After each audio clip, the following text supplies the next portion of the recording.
Baik, assalamualaikum warahmatullahi wabarakatuh. Waalaikumsalam warahmatullahi wabarakatuh. Selamat siang semuanya. Selamat siang Pak dan teman-teman. Perkenalkan, nama saya Afifah Asrinur Fadila.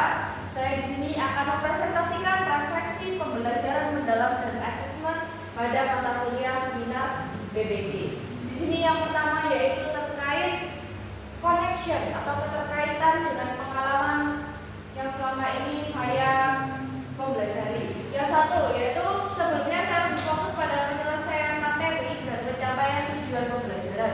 Di pembelajaran sebelumnya ketika saya masuk ke dalam kelas, saya mengira pada pertemuan tersebut atau pada saat pertemuan ke-1, ke-2 dan seterusnya tujuan pembelajaran itu harus tercapai. Misal menganalisis tes deskripsi berdasarkan kohesi dan koherensinya, misal seperti itu. Ternyata setelah saya masuk kelas, ternyata bisa jadi tujuan pembelajaran tersebut itu tidak bisa tercapai apabila ternyata murid masih belum bisa memahami apa itu kohesi, apa itu koherensi dalam tes deskripsi.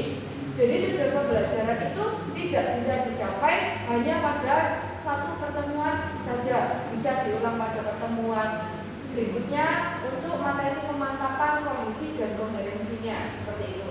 Yang kedua yaitu pembelajaran mendalam membuat cara pandang saya bahwa proses belajar sama pentingnya dengan hasil belajar. Ketika saya sekolah dulu, guru hanya meminta saya untuk mengumpulkan atau mengerjakan hasil tes UH atau ulangan harian atau sekarang dengan asesmen sumatif, asesmen di akhirnya saja. Padahal selama proses pembelajaran itu juga jauh lebih penting kita nilai atau lebih bagus apa kita amati gitu. Jadi tidak hanya semata-mata pada hasil akhir saja, tetapi proses pembelajaran ketika murid tadi bertanya, berdiskusi atau apapun kegiatan selama proses pembelajaran tersebut itu sama pentingnya dengan hasil belajar. Kemudian murid perlu hadir secara utuh dalam pembelajaran. Maksudnya di sini itu apa? Kadang itu ada beberapa murid yang mut-mutan atau merasa saya nggak ingin belajar ini, saya nggak ingin. Nah itu bagaimana cara kita itu murid tadi itu mau. Jadi ketika proses pembelajaran berlangsung, mereka itu paham apa yang sedang mereka pelajari, sedang didiskusikan, itu mereka paham. Jadi untuk di sini itu baik jiwa, raganya, mentalnya semuanya itu harus hadir pada saat proses pembelajaran berlangsung. Kemudian pembelajaran perlu menciptakan pengalaman yang berkesadaran, bermakna dan menggembirakan. Di sini akan meliputi 3 hal yaitu berkesadaran, di mana mereka paham apa sih tujuan pembelajaran saya saat ini. Misal menganalisis, oh berarti saya hari ini menganalisis, hari ini saya menulis, hari ini saya memahami, hari ini saya menilai, mengevaluasi atau apapun tujuan pembelajaran yang sedang dilakukan. Kemudian yang kedua yaitu bermakna, harus kontekstual, harus dekat dengan kehidupan murid.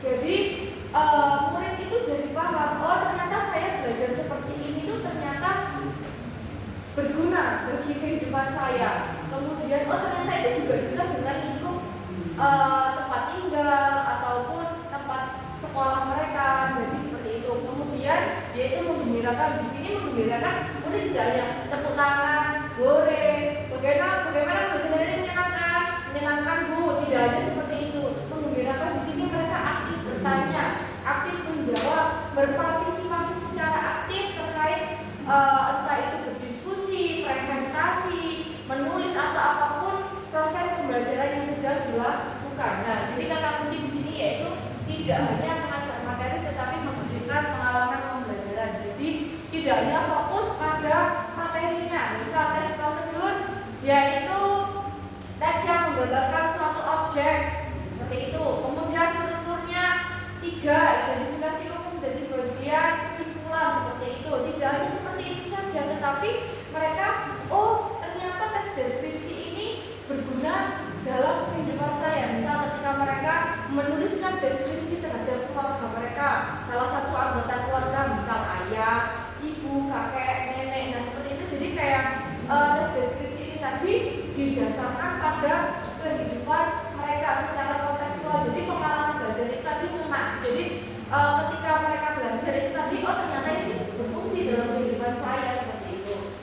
Kemudian yang kedua, challenge atau tantangan selama pembelajaran mendalam dan asesmen ketika saya praktek remaja di sekolah. Yang pertama yaitu keberagaman murid menuntut penerapan pembelajaran berdiferensiasi. Nah di sini murid itu banyak sekali. Saya di kelas itu sudah 31 murid, pastinya memiliki karakteristik yang berbeda-beda, minatnya juga berbeda. Maka dari itu, bagaimana cara saya untuk bisa mengakomodasi semua murid saya, bisa memfasilitasi murid saya. Kemudian berdiferensiasi sendiri di sini terbagi menjadi 3, yaitu yang pertama ada diferensiasi konten, jadi kontennya berbeda-beda, ada konten A, ada konten B. Kemudian diferensiasi proses, bagaimana mereka belajarnya bermacam-macam. Kemudian diferensiasi produk. Diferensiasi produk itu bisa meliputi infografis, poster, video YouTube atau apapun yang menurut mereka itu saya lebih bisanya ini Bu. Nah itu tadi menjadi tantangan untuk saya, gimana mereka itu tadi bisa terfasilitasi secara sempurna atau secara holistik. Kemudian yang kedua tantangannya adalah menyesuaikan pembelajaran dengan kebutuhan, kemampuan, minat dan karakteristik tadi. Jadi di sini itu pembelajarannya itu gimana ya biar mereka itu tadi paham kita hari ini itu belajar apa sesuai dengan kebutuhan mereka, minatnya juga pasti berbeda. Kemudian karakteristik, ada yang saya tipikal yang visual, ada yang tipikal audiovisual, ada yang tipikal kinestetik. Dan bagaimana cara guru itu tadi bisa mengakomodasi seluruh murid yang ada di dalam kelas ketika proses pembelajaran. Kemudian perlu merancang asesmennya autentik yang mampu menunjukkan kemampuan yang nyata murid. Di sini itu menurut saya challenge atau sebuah tantangan tersendiri, karena ternyata membuat asesmen itu sulit. Membuat asesmennya autentik itu harus mencakup keseluruhan kebutuhan muridnya. Itu ternyata sulit. Di sini asesmen tidak hanya pada akhir atau asesmen sumatif, tapi ada asesmen diagnostik, bisa meliputi tes, wawancara, observasi yang tidak hanya dilakukan pada satu pertemuan saja. Kemudian asesmen formatif, berarti selama proses pembelajaran, jadi ketika mereka berdiskusi, ketika mereka presentasi, ketika mereka mengerjakan apapun bentuk dari proses pembelajaran mereka. Kemudian belum lagi asesmen sumatifnya di akhir pembelajaran. Nah itu juga harus sebisa mungkin mengakomodasi seluruh murid. Menurut saya itu adalah sebuah tantangan tersendiri bagi saya, bagaimana asesmen autentiknya tadi supaya bisa sesuai dengan kehidupan nyata murid. Kemudian yang keempat yaitu asesmen tidak hanya mengukur hafalan, tapi juga pemahaman, penerapan berpikir kritis dan keterampilan. Di sini asesmen dulu saya hanya meliputi asesmen kognitifnya saja atau berupa nilai akhir. Oh nilainya 90, oh nilainya 85, oh nilainya 70. Ini masih belum di atas KKM atau tidak memenuhi KKM, maka harus remedial. Dulu saya berpikir bahwa nilainya itu hanya berupa nilai bulat atau berupa angka. Ternyata setelah saya mengikuti PPG, asesmen tidak hanya berupa asesmen kognitif, tapi afektifnya, psikomotoriknya, bagaimana mereka bersikap atau berperilaku ketika di kelas. Bisa nggak mereka mengikuti dimensi profil lulusan yang sedang dinilai pada saat itu. BPL-nya kan ada 9, pilih salah satu, salah dua, atau salah 3, tergantung gurunya ini menilai pada segi misal bernalar kritisnya atau kemandiriannya atau berkomunikasinya. Jadi tidak hanya pada nilai bulat angka atau hanya kognitifnya saja, harus berupa afektif, psikomotoriknya itu juga harus dinilai ketika proses pembelajaran berlangsung. Nah, kata kuncinya di sini, dengan keberagaman murid, pembelajaran itu harus adaptif dan juga bisa mengakomodasi asesmen yang autentik tadi. Jadi di sini itu menurut saya sangat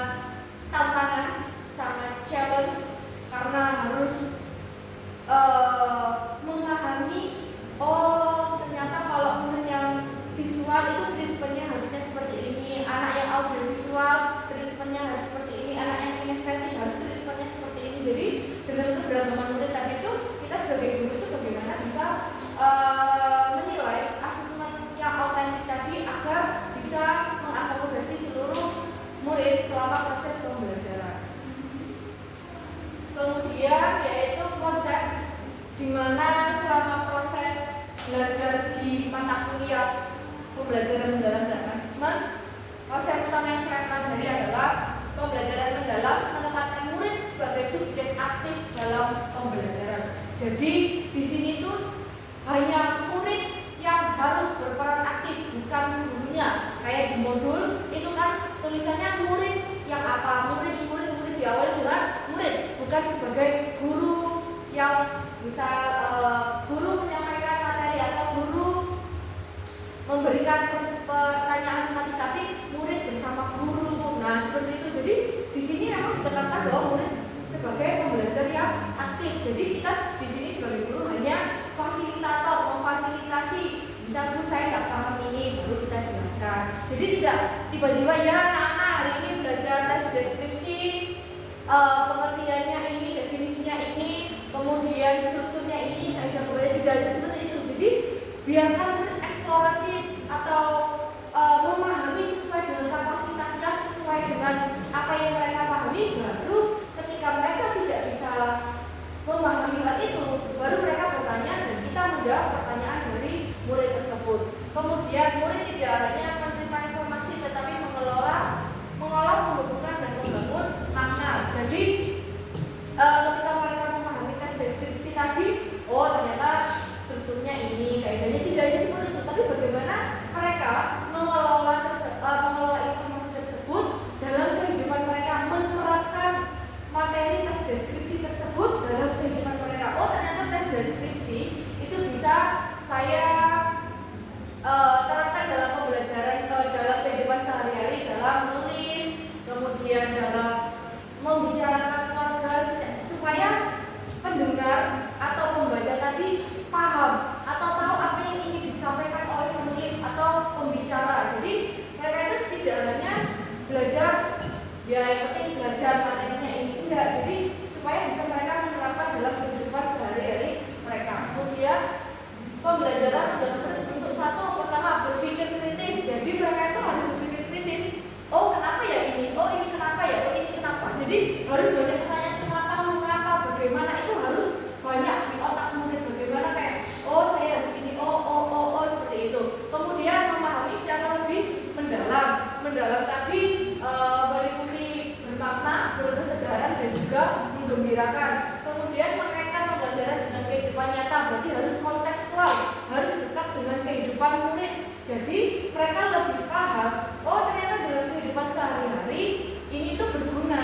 Bisa dalam teks prosedur, ketika kamu ingin menjelaskan kepada teman bagaimana sih supaya misalkan anak mempunyai main game, misal main game Mobile Legends seperti itu, gimana sih caranya biar tingkatan saya ini naik secara terus dari legend ke mythic dan lain-lain sebagainya seperti itu. Jadi mereka itu menjelaskan itu tidak abstrak, tidak dari langkah pertama, kedua, keempat, ketiga lagi, kedua lagi. Nah itu supaya mereka runtut secara jelas, runtut dan juga logis. Kemudian dalam menerapkan pengetahuan dalam konteks yang relevan, yaitu berhubungan dengan kehidupan tadi. Kemudian guru berperan sebagai fasilitator yang menciptakan pengalaman belajar yang bermakna. Di sini guru bukan sebagai pembelajar yang aktif, atau jangan hanya gurunya saja yang aktif, tapi harus muridnya. Maka dari itu guru tugasnya hanya sebagai fasilitator murid dalam proses pembelajaran. Di sini kata kuncinya yaitu dengan murid yang aktif, mereka harus dituntut berpikir kritis, memahami, memaknai dan juga bisa menerapkan dalam kehidupan sehari-hari mereka. Jadi tidak hanya berputar pada materi, berputar pada informasi, harus menerapkan hasil akhirnya, harus menerapkan dalam kehidupan pribadi murid. Yang keempat yaitu change atau perubahan yang saya rasakan selama belajar pembelajaran mendalam dan juga asesmen. Yang pertama, sebelumnya saya mempelajari bahwa guru itu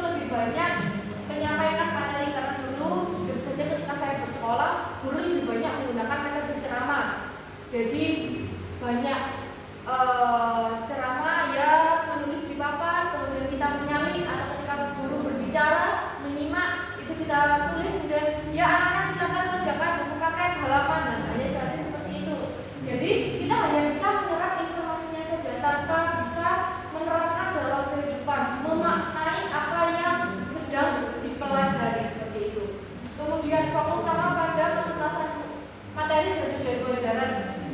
Hari ini kita belajar menganalisis kohesi dan koherensi. Ternyata murid tadi ada yang tidak paham, sebagian besar malah yang tidak bisa memahami apa itu kohesi dan koherensi. Saya dulu pikirnya, oh ya wes, kamu iso gak iso ya wes. Padahal kalau sebagian besar murid tidak bisa mencapai tujuan pembelajarannya, itu harus kita ulangi lagi pada pertemuan berikutnya. Jadi tidak hanya pada pertemuan itu saja, bisa jadi pemantapan pada pertemuan berikutnya. Kemudian ada soal pengayaan atau berupa tugas atau apapun itu yang bisa menunjang ketercapaian tujuan pembelajaran murid. Kemudian setelah saya mempelajari PMH, guru berperan sebagai fasilitator dalam pengalaman belajar murid. Di sini guru hanya berhak memfasilitasi, menambah atau membenarkan konsep yang mereka pahami itu ada yang keliru. Misal murid memahaminya terlalu abstrak, terlalu meluas, padahal sebenarnya intinya itu ini loh. Nah itu kita sebagai guru hanya mengarahkan baiknya seperti ini. Kalau seperti itu sebenarnya tidak usah. Nah jadi kita tuh hanya cukup membenarkan, menjawab pertanyaan ketika mereka tidak bisa memahami materi yang sedang dipelajari. Kemudian fokus tidak hanya pada apa yang dipelajari, tapi bagaimana murid mengalami proses pembelajaran. Nah di sini itu tidak hanya berfokus pada hasil akhir, hasil nilai bulat, tetapi ketika proses pembelajaran berlangsung, itu bagaimana kita memahami, oh ternyata selama proses pembelajaran itu si A ini bisa mengakomodasi teman-teman kelompoknya. Oh ternyata dia bisa membantu teman-teman kelompoknya, seperti itu. Kemudian pembelajaran mendalam itu diarahkan pada 3 hal tadi, berkesadaran, yaitu terkait murid fokus dan memahami tujuan pembelajaran. Kenapa saya hari ini belajarnya apa, tujuannya untuk apa, kemudian bermakna. Berarti kalau bermakna sesuai dengan kehidupan murid, kontekstual murid atau dekat dengan kehidupan murid. Kemudian menggembirakan, bagaimana murid berpartisipasi aktif dalam proses pembelajaran di kelas. Di sini ada artefak, salah satu artefaknya yaitu lembar kerja 4E refleksi dan penguatan praktik profesional, yaitu jenis artefaknya poster refleksi hasil pembelajaran kolaboratif berisi evaluasi kekuatan, kelemahan, rencana aksi dan komitmen pribadi. Saya memilih ini karena apa? Menurut saya ini, saya baru tahu tuh ketika saya belajar PMO, ternyata ada yang namanya inquiry kolaboratif. Jadi kita bersama dengan guru mata pelajaran lain atau bahkan dengan guru mata pelajaran yang sama dengan orang yang berbeda, itu kita berdiskusi untuk menyelesaikan sebuah permasalahan di kelas. Nah, jadi ada identifikasi artefaknya, yaitu yang pertama menunjukkan evaluasi diri yang jujur dan terstruktur terlihat dari poin kekuatan utama dan kelemahan yang ingin diperbaiki. Selama kegiatan inquiry kolaboratif, saya melakukan refleksi terhadap diri saya sendiri, tentunya dengan guru mata pelajaran lain, dengan guru lain yang sesama mata pelajaran bahasa Indonesia, bagaimana cara menyelesaikannya, kelemahannya apa, kekurangannya apa, kelebihannya apa, seperti itu. Jadi harus melakukan refleksi. Refleksi itu sangat penting, dan juga evaluasi agar kita menjadi guru yang lebih baik lagi. Kemudian memberikan bukti konkret atas tantangan nyata seperti diskusi yang lebar dari topik dan membagi waktu yang belum optimal. Di sini merupakan suatu kekurangan saya karena ketika diskusi inquiry kurang memberikan contoh yang konkret, sehingga guru mata pelajaran yang lain itu paham permasalahannya itu apa. Kemudian ada pembahasannya terlalu melebar kemana-mana, tidak fokus pada inti permasalahan yang sedang dialami. Nah itu akan menjadi evaluasi dalam diri saya sendiri, bagaimana penyelesaian masalah itu tadi tidak berputar-putar atau tidak bulat. Jadi harus A, ini harus B, harus C, nah harus terstruktur, harus runtut solusinya, tidak melebar kemana-mana.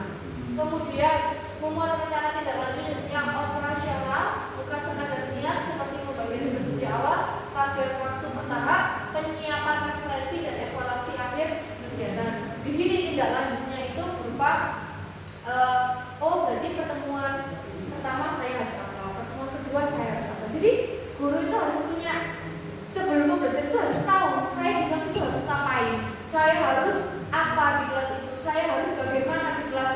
Jadi sebelum masuk kelas itu guru harus paham, harus bisa menguasai dirinya sendiri.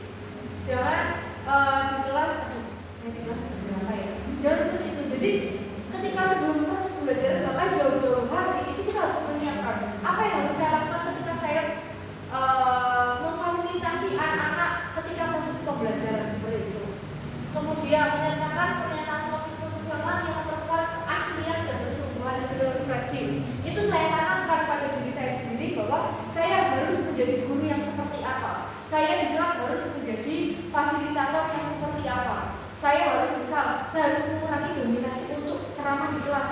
Saya harus gimana salah satu anak misal si A ini slow learner, saya harus seperti apa treatment terhadap si A ini tadi supaya dia bisa mengikuti teman-temannya. Nah, itu harus ada komitmen dalam diri saya sendiri sebagai guru.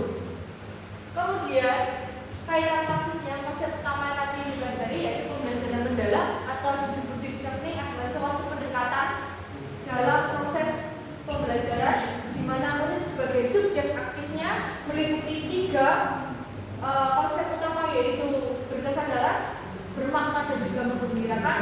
Kemudian ada 8 profil lulusan. Kemudian fondasi dalam merancang pengalaman pembelajaran, jadi harus didasarkan pada kontekstualnya, pengalamannya, proses pembelajarannya, asesmen yang autentik meliputi asesmen kognitif, afektif dan juga psikomotoriknya.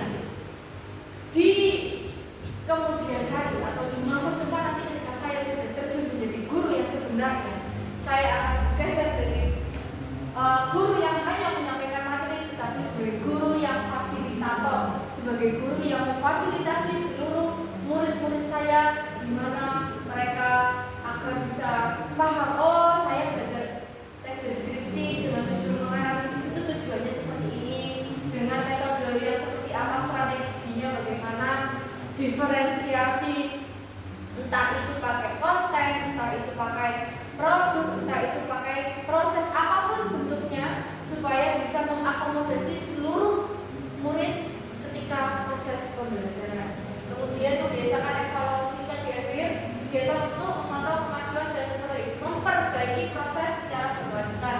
Jadi ketika saya sudah masuk kelas, bisa mungkin saya melakukan evaluasi terhadap diri saya sendiri, mungkin bisa bertanya dengan teman sejawat atau introspeksi diri. Oh, tapi kayaknya saya kurangnya ini. Oh, tapi yang perlu saya perbaiki itu ini. Berarti di pertemuan selanjutnya saya harus seperti ini, seperti itu. Kemudian merancang pembelajaran dan asesmen yang lebih autentik dan berpusat pada murid sebagai wujud nyata dari pemahaman terhadap konsep pembelajaran mendalam. Nah, ini juga akan saya pelajari lagi bagaimana cara menyusun asesmen yang autentik secara holistik untuk murid dalam kehidupan nyata. Jadi bisa mengakomodasi seluruh murid dalam proses pembelajaran sehingga entah itu asesmen kognitifnya, asesmen afektifnya, ataupun asesmen psikomotoriknya bisa terpenuhi. Baik, sekian yang dapat saya sampaikan terkait refleksi pembelajaran mendalam. Apabila ada semangatannya dan membuatan, mohon maaf. Wassalamualaikum warahmatullahi wabarakatuh. Waalaikumsalam warahmatullahi wabarakatuh.